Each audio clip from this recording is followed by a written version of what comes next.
سانگلائل میں بھی مہنگائی کا جن بے قابو، آٹا، دالیں، سبزیاں، پھل عوام کی قوت خرید سے باہر ہو چکے ہیں۔ دکاندار من مرضی کے ریٹ وصول کر رہے ہیں، جبکہ پرائس کنٹرول کمیٹیاں ان خود ساختہ مہنگائی کرنے والوں دکانداروں کے خلاف کارروائی کرنے سے گریزاں۔ کسی قسم کی کارروائی نہ ہونے کی وجہ سے دکاندار عوام کو دونوں ہاتھوں سے لوٹ رہے ہیں۔ ضرور اس امر کی ہے کہ ان خود ساختہ دکانداروں کے خلاف سخت کارروائی کی جائے تاکہ مہنگائی کی چکی میں پیسی ہوئی عوام کو کچھ تو ریلیف مل سکے۔ مزید جانتے ہیں اپنے نمائندہ ذوالفقار علی سندھو سے۔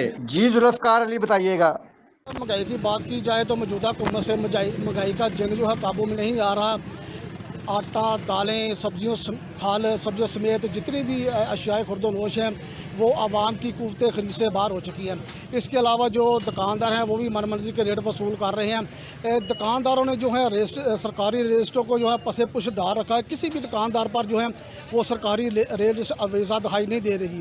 اگر دوسری طرف بات کی جائے پرائس کنٹرول کمیٹیوں کی، تو پرائس کنٹرول کمیٹیاں جو ہیں اپنے ٹھنڈے کمروں سے باہر نکلنے کو تیار ہی نہیں ہیں، جس کی وجہ سے دکاندار جو ہے من مرضی کے ریٹ وصول کر رہے ہیں اور عوام کو جو ہے دونوں ہاتھوں سے لوٹ رہے ہیں۔